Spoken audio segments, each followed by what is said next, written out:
Megalopolis è un film che crede nella possibilità di un'umanità migliore, e un raggio di sole, di speranza, un film umanista in un momento tra i più oscuri che l'umanità ha vissuto di recente. Perché questo film oggi è importante e che cosa ci racconta dell'oggi? Well, we need to have a new way of thinking about how we can all live together in a sensible way, which means we need also a new kind of storytelling, because the old formula of cinema, which is basically risk adverse. In other words, they just want to be sure that they can pay their debts. The movie can have risk. So it's very narrow, and I felt that I needed a new kind of cinema that some people will hate, because, it's like giving a child for the first time some chicory, and ooh, I don't want that. But they will love it later, so that Megalopolis deliberately is divisive. It's meant to have people hate it and people love it, so that they will hopefully create some controversy about it. So what I wanted to say, of course, is exactly what you said, is that we are a family of geniuses, that we are all one Homo sapien family. We are all cousins. You're my cousin. And there's nothing we can't do. It's funny because Italy is very much like the world. Meaning Italy is filled with the best of everything. They make the best helicopters, they make the best cars, they make the best boats, they have the best doctors, they have the best nuclear physicists, they have everything, and yet they can't make a government. So it's like the world. Yeah. So we human family is like Italy. We are filled with genius, and yet for some reason our system, which comes from patriarchy, I think it happened maybe 10,000 years ago when men made all the women slaves because they didn't want women to be the women. I think we had matriarchies before then.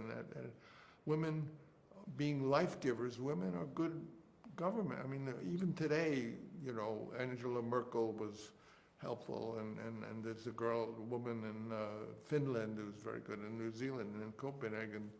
Women are good leaders in government because they're life givers. They know how to care for people, and they want to care for people. So we have to make a transition over this bad male patriarchy. I am king and you are my slave and I'll kill you. And even in the golden age of Greece, when we had Pericles and Socrates, the women were all slaves. It's absurd, But before 10,000 years, we lived in a world that I think is really what our human nature is. Excuse me, I can talk about this stuff for an hour. Anche per questo Kamala Harris è il presidente giusto per gli Stati Uniti. Cosa spera e di che cosa ha paura? Perché le prossime elezioni sono destinate a cambiare il volto dell'America, ma anche del mondo. It is also the reason why Kamala Harris is the right president for the United States.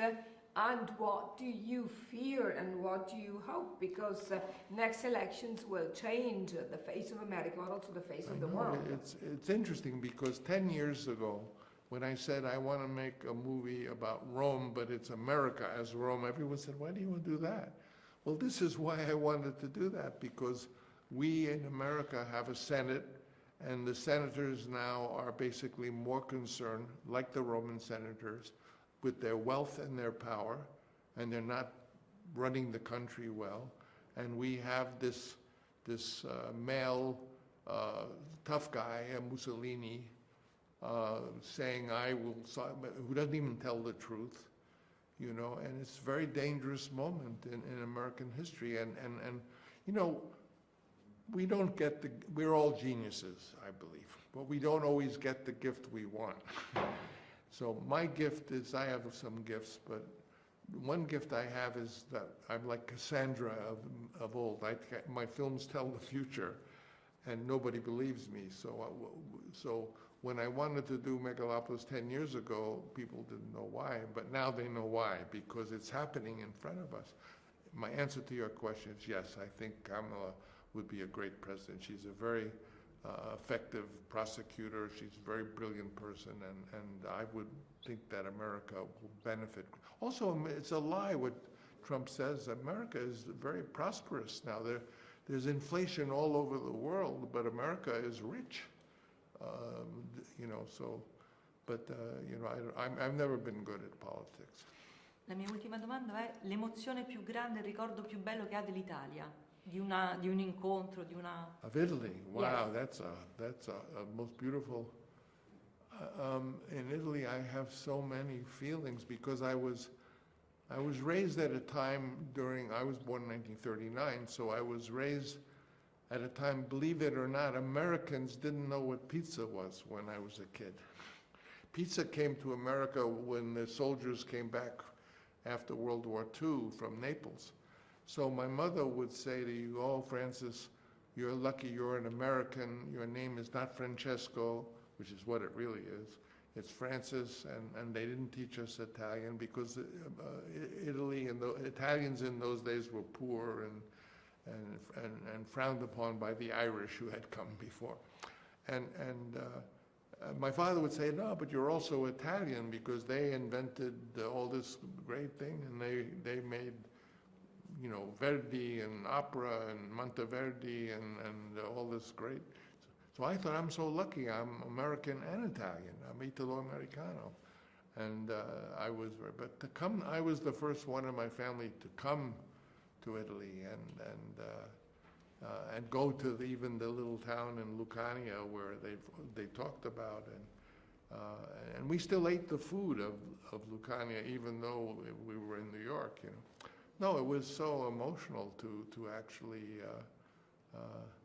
I think I'm trying to think of one moment that's the most. I think when I went in Rome and saw Fellini directing Roma, and there were all these motorcycles driving around I don't know, Piazza Navona somewhere, and I didn't go up to him because I just wanted to be in the vicinity of him. That was a big moment for me to see Federico Fellini there when he was shooting Roma.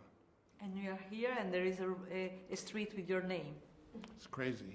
Thank you. Thank you. Grazie.